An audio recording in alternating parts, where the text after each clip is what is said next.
Enquanto vamos para a próxima parte da história dos cavaleiros em Apocalipse, chegamos a um cavalo pálido. Ele representa a morte.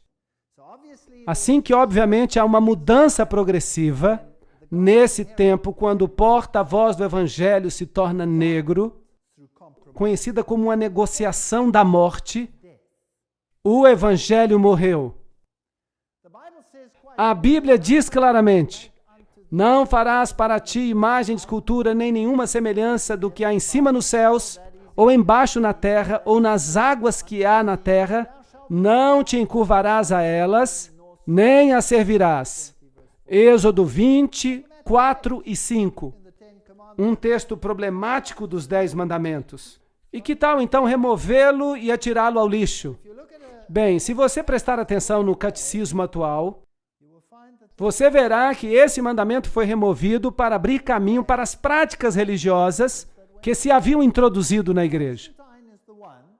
Constantino é o primeiro que mais destacadamente começou a emitir leis que restringiam a consciência do homem. Assim que, em vez de escutar e aceitar a palavra de Deus e tomar decisões baseadas na palavra de Deus, o homem começa a criar leis que falam sobre esse assunto. E Constantino foi o primeiro a fazer uma lei sobre o dia de descanso. Por exemplo, durante esse século de negociação, o dia do sol do paganismo substituiu o sábado bíblico. Um desenvolvimento muito interessante aconteceu aqui. A igreja primitiva guardava o sábado, mas havia 2 regiões na igreja primitiva onde o sábado não era guardado. Uma era em Alexandria, onde havia uma escola muito liberal que mais tarde deu lugar ao gnosticismo e às suas bases. E a outra era em Roma. E nessas 2 áreas estava o bastão da adoração do sol. É interessante que quando Alexandria foi destruída, a transferência de poder foi feita para Roma. E finalmente se espalhou para o mundo inteiro. E então, durante esse período de negociação, o dia do sol substituiu o sábado da Bíblia. Somos informados por Eusébio, a propósito, era o bispo que estava ativo no período de Constantino, que Constantino, para recomendar a nova religião aos pagãos, ele integrou ao cristianismo os enfeites exteriores que passaram a ser incorporados nas práticas cristãs. Desenvolvimento da doutrina cristã, página 362. Começaram a fazer concessões sobre esses assuntos. Arturo Pestana diz que as moedas de Constantino levavam sobre um lado as letras do nome de Cristo e do outro lado a figura do Deus Sol. Como se Constantino não se atrevesse a renunciar o patrocínio do brilhante luminário. Nome interessante, luminário. Hoje também existem pessoas que se consideram a si mesmas luminários, os iluminados. E existe também uma organização que se chama Illuminati. Nós vamos tratar desse assunto depois, quando avançarmos. Assim que há aqui uma negociação, uma concessão que ocorre. A manutenção do velho nome pagão Dies Solis, ou Sunday, domingo em inglês, é de alguma forma devido à união dos sentimentos pagãos e cristãos, graças aos quais o primeiro dia da semana foi recomendado por Constantino aos seus súditos, tanto pagãos quanto cristãos, como o Dia Venerável do Sol. História da Igreja do Oriente, página 184. Então, isso é um fato histórico e não podemos refutá-lo. Isso é o que aconteceu, porque em 6 dias, diz a Bíblia, fez o Senhor os céus e a terra, o mar e tudo que neles há. Inacreditável. Esta frase está sob forte ataque hoje em dia no mundo científico. Não é verdade? Não há sequer uma palavra da Bíblia que não esteja sendo atacada hoje nos dias em que vivemos. E tudo que neles há. E no 7º dia descansou. Portanto, abençoou o Senhor o dia de sábado e o santificou. Êxodo 20, 11. Portanto, há aqui indícios de uma negociação, uma forma de mudar a identidade do cristianismo primitivo. Mas o que aconteceu com os cristãos fiéis que queriam fazer exatamente aquilo que as Escrituras diziam? O que aconteceu com eles? foram eliminados da face da terra. Foram destruídos à espada. E a história de como tudo aconteceu é a mais diabólica e terrível que possam imaginar no mundo. Inacreditável. Onde reinou a igreja primitiva? Onde começou o cristianismo? Começou em Roma, sim ou não? Não. Começou em Jerusalém. Foi ali onde tudo começou. É ali que o cristianismo tem a sua sede. Dali se espalhou para o Oriente Médio. Onde é que Paulo fez a maioria das suas pregações? Ele foi a Roma para morrer. Mas onde é que ele estabeleceu a maior parte das igrejas? Na Ásia Menor. Foi ali que ele pregou. E foi dali que a igreja cresceu. A igreja cresceu por toda esta região. Esta região que inclui o Iraque, o Irã, Paquistão, até chegar à Índia. É isso que a Bíblia diz. E no Egito, até o norte da África, foi ali o berço do cristianismo. E hoje o cristianismo foi eliminado do seu lugar de origem e foi substituído por uma religião inteiramente diferente que nega Cristo e a sua divindade. É um pensamento interessante. Vamos voltar a isso mais tarde. E abençoou Deus o sétimo dia e o santificou, porque nele descansou de toda a sua obra que criara. A Enciclopédia Católica nos diz: a igreja, depois que mudou o dia de descanso do sábado judeu, ou o sétimo dia da semana, para o primeiro, fez com que o terceiro mandamento se referisse ao domingo, como dia de guarda, santo, o dia do Senhor. Enciclopédia Católica, volume 4, página 153. Bem, por que o terceiro mandamento? Por que não o quarto, como estava na Bíblia? Porque eles haviam removido o segundo mandamento que dizia: não farás para ti ídolos. Agora, fazer isso não é manipular a palavra de Deus? Não é reescrever a Escritura? Com certeza. Assim como não apenas tiraram de Deus a sua autoridade, porque ele diz: lembra-te do sétimo dia, porque eu sou o teu Criador. Eu te fiz. Tiraram essa autoridade e disseram: não, eu é que vou decidir quando é que vais fazer. Eu sou a nova autoridade na tua vida. Portanto, isso não é uma questão de dias, é uma questão de autoridade. Quem tem autoridade? O que faz a lei é que tem autoridade. O que muda a lei é quem tem mais autoridade do que aquele que veio antes. Estou certo ou errado? Então, há aqui um poder que diz que tem mais autoridade do que Deus. É uma questão de autoridade. Não se metam com Deus. Os sacerdotes violentam a minha lei e profanam as minhas coisas santas. Não fazem diferença entre o santo e o profano, nem discernem o impuro do puro. E dos meus sábados escondem os seus olhos, e assim sou profanado no meio deles. Ezequiel 22, 26. Esta é uma declaração muito interessante. Então eles profanam o sábado, não fazem diferença entre o limpo e o imundo. Espere aí. Por acaso ensinam hoje que não há diferença, que não há nenhuma diferença? Será que isso é correto? Olhem, se vocês observarem a Nova Versão Internacional, ela diz que Jesus declarou que todas as coisas agora são limpas. Então, a Nova Versão Internacional diz, mas a antiga versão inglesa, a King James, não diz isso. Vamos analisar esse assunto mais tarde, porque é complicado fazê-lo agora. Assim, o cavalo negro representa esse tempo de negociação, de concessão. As coisas estão mudando e quando chegamos a 538 depois de Cristo, há um decreto que um certo poder, isto é, o bispo de Roma,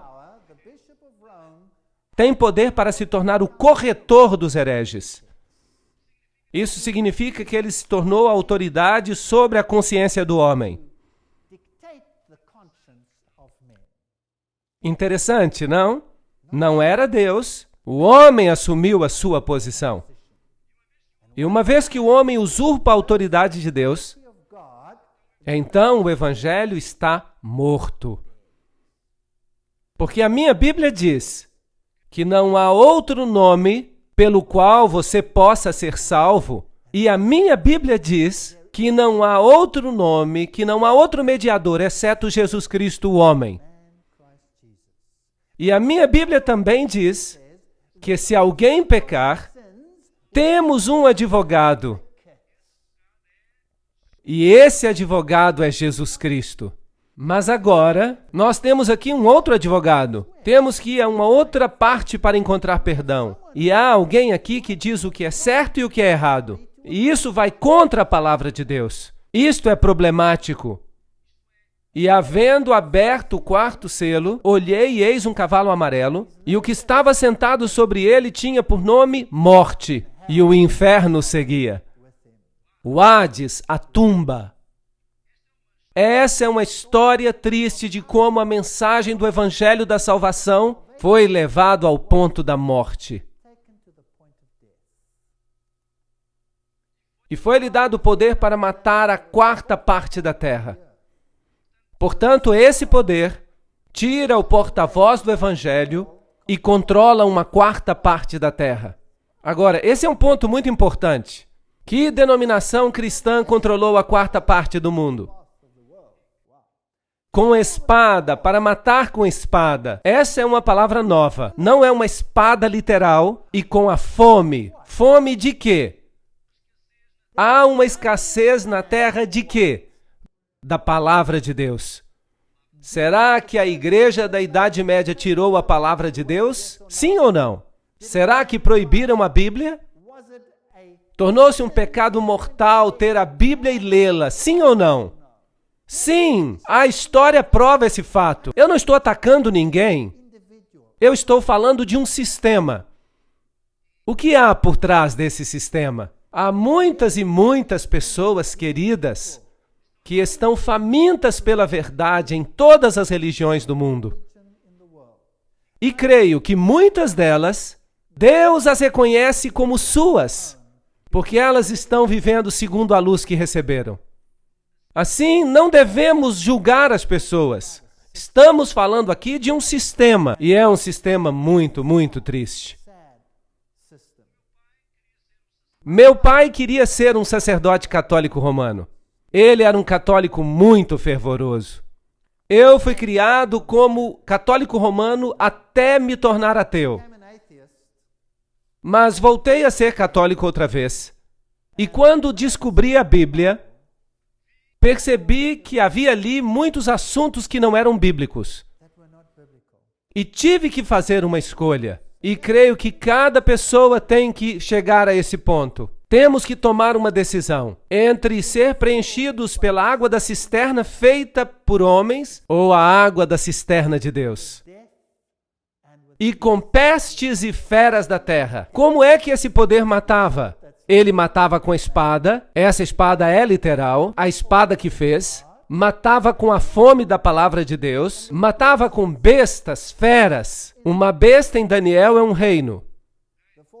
As 4 bestas são os 4 reinos que se levantarão da terra. Daniel, capítulo 7. Então matava também com poderes políticos. Por acaso a igreja da Idade Média fez isso? Sim ou não? Com certeza. Tomemos o caso dos valdenses, que foram destruídos da face da terra. O mesmo com os albigenses na França. A primeira aliança entre a Europa e Roma foi com os francos. Clovis tornou-se o imperador campeão desta causa, e qualquer oposição foi aniquilada. E o evangelho morreu. O homem tomou a posição de Deus. Portanto, os novos cristãos, em seus pensamentos e hábitos, eram iguaizinhos aos pagãos. A sua entrega à igreja não acabou com o paganismo. Pelo contrário, massas de pagãos se batizaram. Isso significa que o paganismo estava sendo diluído na nova energia moral do cristianismo, que foi neutralizado até o ponto da impotência.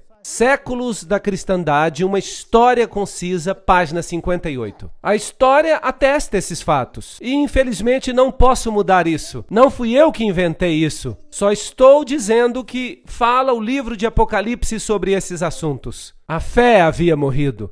E o formalismo tomou o lugar da fé simples. A confiança em Deus, no Espírito de Deus. Sabiam? Quando eu era católico, eu me sentava na igreja e sabia que, de acordo com os ensinos, a hóstia ficava no tabernáculo, no sacrário, e ela era Deus. E eu podia orar a ela. E eu ficava sentado ali dizendo: por que não me respondes? Por que não posso trazer os meus problemas a ti, falar contigo como a um amigo? Tudo isso é ritual. Se você quer se comunicar com Deus, tinha que dizer 10 Ave Marias, 10 Pai Nossos, 10 Ave Marias, um Pai Nosso, e rezar através de todo o rosário e fazer no fim uma confissão de fé.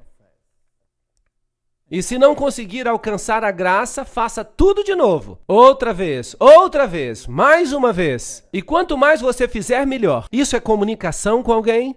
É assim que você falaria com alguém que o ama? Sabem, o homem tem uma fome de se comunicar com Deus. O homem tem fome de tocar e sentir a mão de Deus. Mas foi roubado dessa beleza, da simplicidade de se comunicar com Deus. Orar não é trazer Deus até nós. Orar é ser elevado até Deus. Isso não é maravilhoso? O sentido de ser elevado. Não somos deixados aqui embaixo com todos os problemas do mundo, sem solução, quando Deus se encontra ao alcance de uma oração. Sim, nós podemos lhe dizer: Senhor, eu tenho um problema. Posso me aproximar de ti? Tenho certeza que o Senhor se inclinaria e ouviria cada palavra que nos preocupa. Podemos levar os problemas grandes e os problemas pequenos diretamente a Deus. Não precisamos de ninguém mais. Esta é uma verdade linda. E quando a descobrimos, não importa o quão glorioso e pomposo o resto seja. Sem amor não há nada. O que diz Salomão? Prefere viver no canto de um eirado? Ou é melhor ter uma casa cheia de sobras de repolho? Uma casa cheia de boa comida sem amor? Não faz sentido. É preferível ser pobre e ter amor do que ter todas as riquezas e estar com tristeza. Não há nada demais em ser rico. Deus abençoa alguns ricos também. Mas é o amor ao dinheiro que é a raiz de todos os males. Se o amor ficar de fora, então temos um problema. Então, uma união da igreja e do Estado ocorreu. Os governos receberam autorização de impor doutrinas. O cristianismo se tornou uma religião estabelecida no Império Romano e tomou o lugar do paganismo. O cristianismo, como ele existiu na Idade Média, podia ser definido como um paganismo batizado. História do século II, capítulo 2, seção 7. Essas são declarações feitas pelas próprias igrejas. Elas mesmas disseram que o Deus Pan não estava morto, mas batizado. Então, o paganismo governa o mundo hoje em dia. E há uma elevação do sacerdote humano. É a coisa mais diabólica que já aconteceu na história da raça humana. Sabiam disso? Alguns homens foram escolhidos para controlar a consciência dos outros. Temos o mesmo problema ainda hoje. Alguns creem que porque estudaram teologia, têm o direito de controlar a consciência. Alô? Cada um de nós é responsável por si mesmo diante de Deus. A Bíblia não ensina nada disso, a não ser que se mude a Bíblia. Estamos sempre falando desse assunto da Bíblia mudada. Não nas antigas traduções. O texto está bem nas antigas traduções. Mas se você lê sem ser a Bíblia alemã de Lutero ou a Armênia, qualquer parte da Bíblia, se você lê uma Bíblia antiga, russa, sérvia, você vai descobrir que ela está certa. Mas há um problema com as Bíblias mais recentes. Há uma ascensão do sacerdócio sobre as pessoas em geral. Não há isso na Bíblia. Mas a vereda do justo é como a luz da aurora, que vai brilhando mais e mais até ser dia perfeito. Provérbios 4:18. Portanto, a luz da verdade penetraria nessa escuridão. Deus não permitiria que esse evangelho morresse. Portanto, Deus teve que fazer algo. Qual foi a igreja seguinte, que veio trazer luz e a palavra de Deus de volta às pessoas? Recordam-se das 7 igrejas? Temos uma igreja que ingressou com isso tudo, Sardes, representando a reforma. Ela reformou o que havia morrido. Realmente não é um conceito complicado. E havendo aberto o 5º selo, vi debaixo do altar as almas dos que foram mortos, por amor à palavra de Deus e por amor ao testemunho que deram. E clamaram com grande voz, dizendo: Até quando, verdadeiro e santo dominador, não julgas e vingas o nosso sangue e dos que habitam sobre a terra? Agora, será que essas são almas literais debaixo do altar? Então haveria muita gente nesse lugar. Ou será que isso é o sangue de todos os santos que está a clamar a Deus? Quando vais fazer alguma coisa em relação a isso? Eu acho que esta é a imagem que está sendo dada aqui. Sim, aqueles que morreram pela fé, todos aqueles que foram destruídos, mas criam, clamavam a Deus. E foram dadas a cada um compridas vestes brancas, e lhes foi dito que as usassem, por um pouco de tempo, até que se completasse o número de seus conservos e seus irmãos que também haviam de ser mortos como eles. Deus diz: eu estou no comando. Vai ficar pior. Mas esperem até que todos ao longo da história, aqueles que têm ainda que morrer pela fé, estejam conjugados, então o reino virá. Portanto, esses foram os instrumentos de tortura que foram usados, mas nada impede o anúncio do evangelho. Sabiam que alguns desses instrumentos de tortura continuaram a ser usados até 1974? Muito interessante. Franco, na Espanha, usou esses instrumentos de tortura ainda na década de 70. Amados, procurando eu vos escrever com toda diligência acerca da salvação comum, tive por necessidade escrever-vos e exortar-vos a batalhar pela fé que uma vez foi dada aos santos. Não se dê por vencido, porque se introduziram alguns sobre quem já havia sido escrito antes, homens ímpios que convertem em dissolução a graça de Deus e negam a Deus, único dominador e Senhor nosso, Jesus Cristo. Judas, versos 3 e 4. Incrível! Mesmo ali na igreja primitiva houve corrupção. E a quem negaram? A Jesus Cristo. O único Senhor deles e nosso Senhor Jesus Cristo. Portanto, uma mudança já havia ocorrido naquela igreja primitiva. Um problema muito sério. E vamos ver o que fizeram, porque vamos entrar nos detalhes e ver como isso nos afeta hoje. Porque essas pessoas inteligentes fizeram a mesma coisa conosco. E nós nem sequer o sabemos. Não é triste? Portanto, Deus quer que saibamos, como os estratos sucessivos da terra, que cobrem uns aos outros, assim, camada após camada de falsificações e fabricações se acumularam na igreja. Não somente doutrinas falsas que elevavam o homem acima da divindade, mas também manuscritos falsos que corrompiam a palavra de Deus. Mas tivemos os valdenses. E de onde conseguiam seus manuscritos? Eles conseguiram da igreja da Síria, desde o berço do cristianismo. Não os conseguiram de Roma. Eles permaneceram com as escrituras através dos séculos. É interessante que as nações que apareceram nessas áreas altas, elas tinham essas escrituras. Mas havia outros documentos que estavam sendo usados em Alexandria e Roma. E vamos ver isso numa outra conferência. E essas pessoas fizeram da palavra de Deus o seu bastão, a sua fortaleza, e a pregaram, e por causa disso a ira do mundo caiu sobre eles. E eles foram combatidos com unhas e dentes, foram queimados e as cabeças de suas crianças foram arremessadas contra as rochas. Eles os lançavam dos precipícios, mas o evangelho não morreu. Esta é a velha igreja valdense. Esta é uma antiga mesa que era usada para transcrever ou copiar os manuscritos da Bíblia. E lentamente a fé foi elevada uma vez mais. Em 1370, a autoridade da Bíblia foi declarada por Wycliffe. Em 1400, a obediência a Deus, obedecer a Deus mais do que o homem, e ele morreu pela sua fé. João Hus. Estes são os homens vestidos de branco. E depois, salvação pela graça com Martinho Lutero, homem valente, corajoso. Ele foi perfeito em tudo? Não, com certeza não. Mas esse homem vivia segundo o conhecimento que tinha, não é verdade? João Hus e Wycliffe, eles são verdadeiros campeões. Tyndale e todas as pessoas que deram suas vidas por causa da verdade. Martinho Lutero teve a coragem de dizer, isso está errado, temos que corrigi-lo. E nós o ouvimos dizer, aqui me posiciono e não posso fazer outra coisa. 1521. Depois João Calvino chegou. Ele tinha algumas ideias confusas, como predestinação,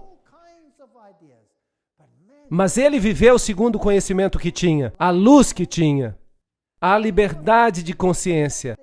Em realidade, toda a Constituição norte-americana está baseada no que Calvino escreveu. Que unicamente o homem deve ser responsável diante de Deus pelo que decide. Essa é a base da Constituição norte-americana. Isso é calvinismo. Esse homem acreditava em algumas coisas erradas, mas neste ponto ele enfatizou claramente, até fazer engolir seco aqueles que se opunham. Essas pessoas morreram e há monumentos em sua honra hoje. Depois veio Williams em 1650. Ele descobriu o batismo por imersão. Verdades lindas da Bíblia. Infelizmente, como dissemos da última vez, todos esses tipos de fé decidiram que não seguiriam pela nova luz. Mas eles permaneceram fiéis aos seus fundadores. Isso não é um problema dos fundadores, é um problema dos seguidores, certo? Então, os seguidores têm mais problemas do que os fundadores, porque se eles descobriram mais luz, eles deveriam aceitá-la, mas não foi o que fizeram. Por isso temos uma igreja fragmentada hoje.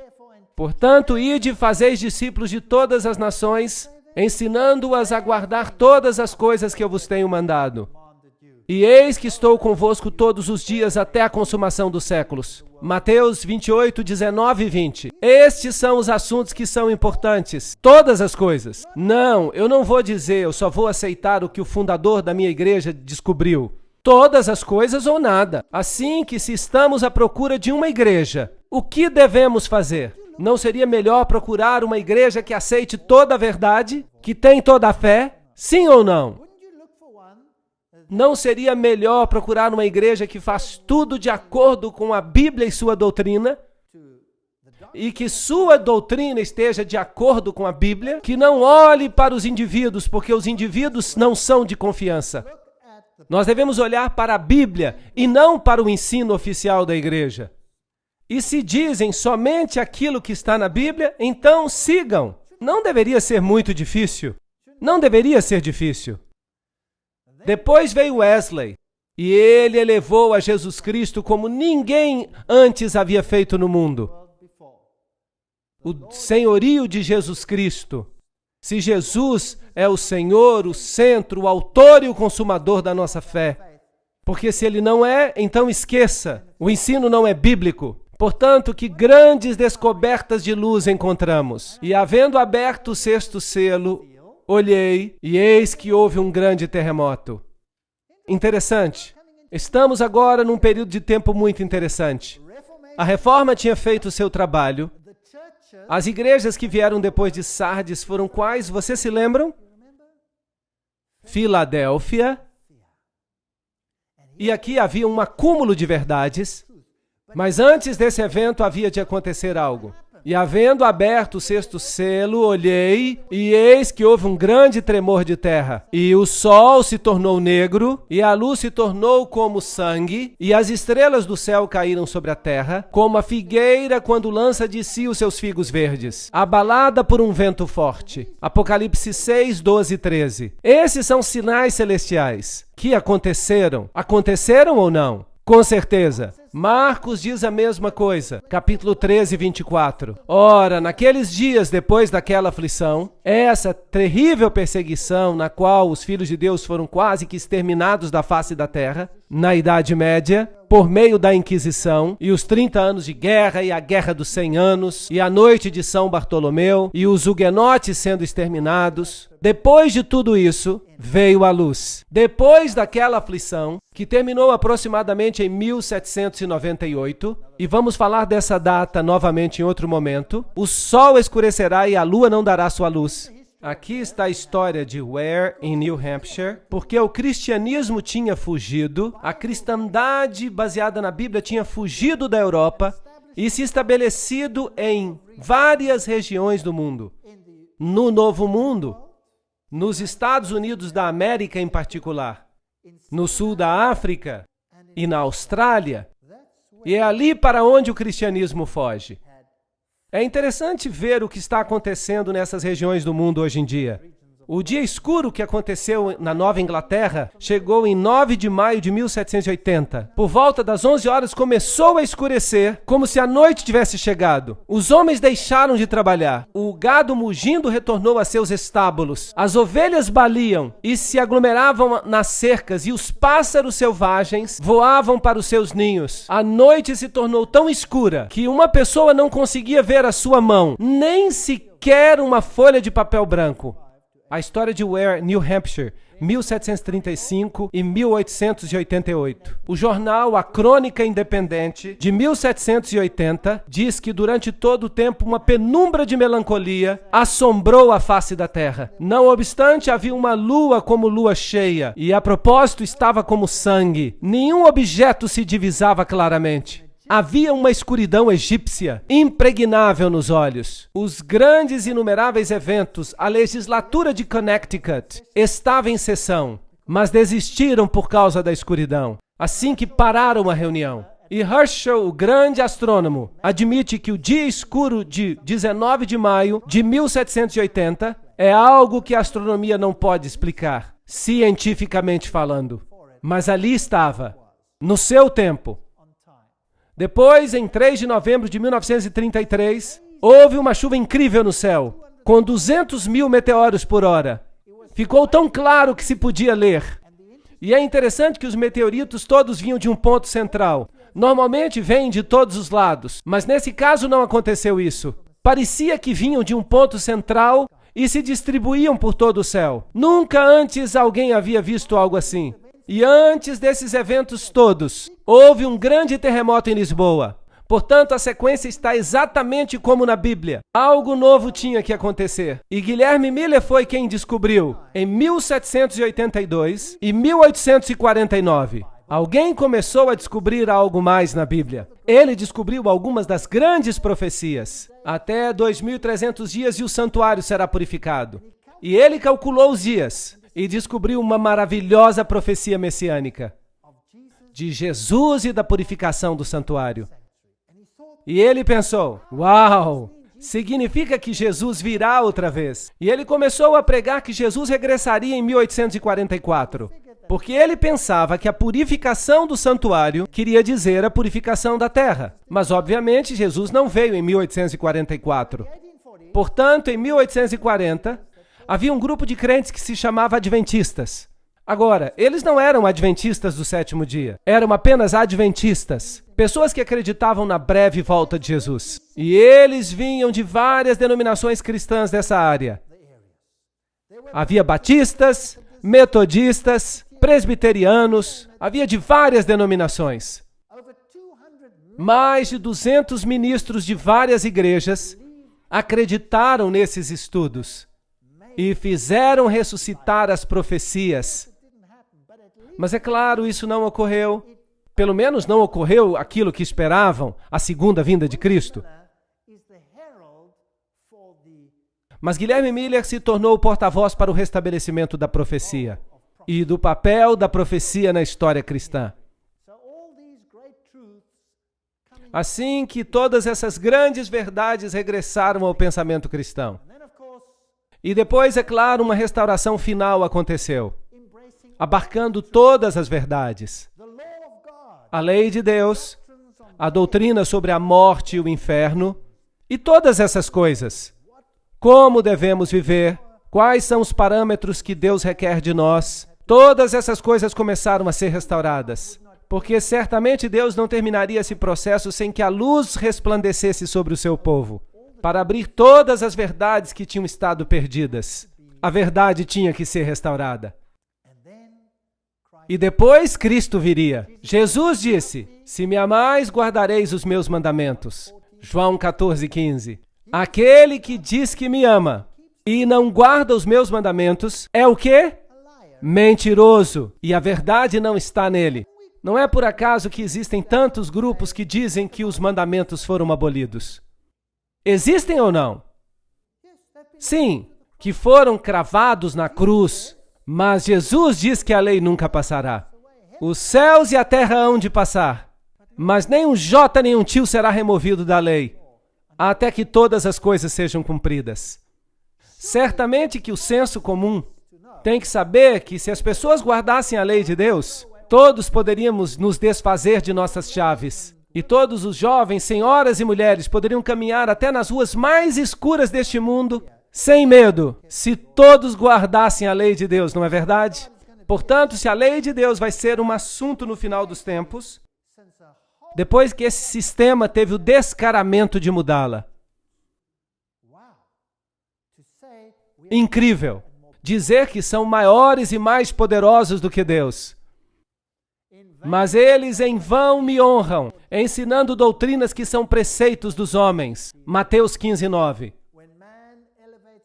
Quando o homem se eleva a si mesmo a uma posição acima de Deus, então saiba que Deus vai agir.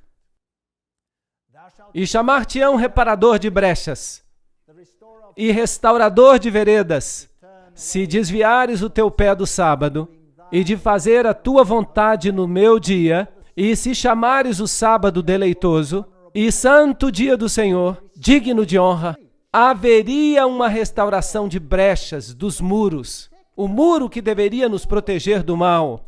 A lei não foi feita para restringir-nos, ela foi feita para nos proteger, como um pai de amor e uma mãe que colocam os seus braços ao redor dos seus filhos, fazendo regras para os proteger. Era para chamarmos o sábado de uma delícia, não uma carga. Os judeus tinham feito do sábado uma carga. Eles colocaram uma série de restrições sobre o sábado. Era um fardo guardá-lo. Quem podia ser feliz se não tinha permissão nem para caminhar, visitar os seus entes queridos? Assim que foi necessária uma restauração do espírito da lei e da fé na palavra de Deus. O Apocalipse de João nos revela todas essas coisas, assim como elas se desdobrariam. E vi outro anjo voar no meio do céu e tinha o evangelho eterno para o proclamar aos que habitam na terra e a toda nação e tribo e língua e povo, dizendo com grande voz: temei a Deus e dai-lhe glória, porque é vinda a hora do seu juízo. E adorai aquele que fez o céu e a terra e o mar e as fontes das águas. Apocalipse 14, 6 e 7. O evangelho eterno, tinha que ser restaurado. Os judeus se apoiavam na obediência à lei e eles crucificaram a Jesus na cruz. E os cristãos se apoiam nos méritos de Jesus e o fincam e a sua lei na cruz. Os dois lados estão vendo só uma parte do assunto, correto? A lei e o evangelho andam juntos. Se você quer escolher a Jesus como seu Salvador, tem que se preparar para aceitá-lo como seu rei. Certo? E um rei é um regente. E um regente, como o nome diz, tem regras. Sim ou não? Sim. E o que há de tão difícil em amar a Jesus? O suficiente para guardar os seus mandamentos. Não é assim tão difícil. Se eu amo minha esposa com todo o meu coração e com toda a minha alma, eu vou querer outra? Claro que não. E se eu penso nas consequências que eu poderia causar, a dor e o sofrimento, valeria a pena? Eu creio que não. O mesmo se passa com Deus. Se eu amo a Deus de todo o coração e de toda a alma, vou querer servir a Ele ou ao outro? Não, não vou servir a outro, porque os outros são inúteis, não podem me salvar. não podem fazer nada por mim. Ainda que por um motivo egoísta, é melhor ficar com Deus, porque a lei faz sentido então. Portanto, há aqui uma mensagem que diz: Deus é o Senhor, mas o que ensina o mundo? Que você é o produto da evolução, que veio de uma rocha. É isso que eles dizem. Sim. A terra se dissolveu e então foram surgindo os materiais dos quais a vida evoluiu espontaneamente. Então você veio de uma rocha. Eu creio que vim de uma rocha, mas da rocha eterna. Há outras ovelhas que não são deste aprisco. Também me convém abrigar a estas e elas ouvirão a minha voz. E haverá um só rebanho e um só pastor. Você não pode ter uma verdade dividida. Ou a verdade ou divisão. E você não pode ter uma unidade na falsidade. Não pode. Ou há uma unidade na verdade, ou não há união. Só há uma suposta unidade que desaparecerá como se nunca tivesse existido ao menor sinal de problema, quando há uma falsa unidade. Ou está baseada na verdade ou não está baseada em nada. Aqui está a paciência dos santos, os que guardam os mandamentos de Deus e a fé de Jesus. Apocalipse 14, 12. Sabem de uma coisa? Esta é uma frase fascinante.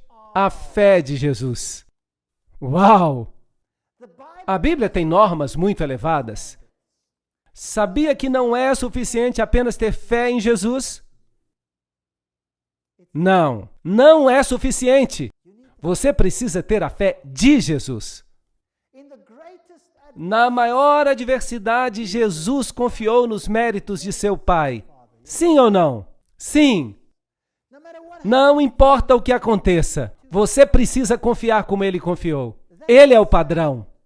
Bem, Deus adiciona os seus méritos porque nós somos fracos, nós não podemos fazer essas coisas. Mas esse é o padrão. Algo a almejar.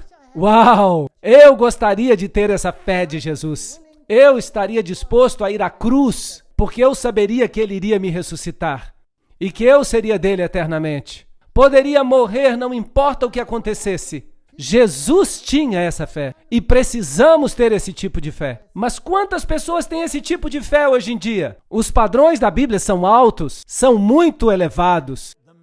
E a mensagem sai ao mundo que Jesus Cristo é o Senhor. Estamos perto deste ponto. E o céu retirou-se como um livro que se enrola, e todos os montes e ilhas foram removidos dos seus lugares. Estudamos todos os selos. Estamos justamente entre o sexto e o sétimo selo. O que vai acontecer a seguir quando for aberto o último selo? Então o testamento de Deus será aberto e o reino será dado ao Senhor.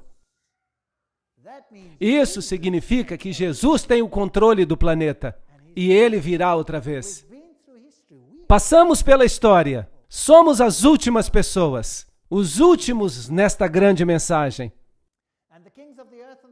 E os reis da terra, os grandes, os ricos, os tribunos e todos os poderosos se esconderão nas cavernas das rochas e das montanhas, dizendo aos montes e aos rochedos: caí sobre nós e escondei-nos do rosto daquele que está sentado sobre o trono e da ira do Cordeiro. Essa é a próxima coisa que vai acontecer. E a propósito, por favor, vejam que as pessoas se escondem, não há uma grande alegria entre as multidões quando o juízo vier. Você terá que estar de pé. Não seremos todos salvos, você precisa tomar uma decisão agora. E depois segue o capítulo 7, que é um capítulo parentético, e nos diz quem será capaz de estar de pé. E nos diz que vão ser os selados. Só eles são capazes de ficar em pé. E, havendo aberto o sétimo selo, houve silêncio no céu, quase por meia hora.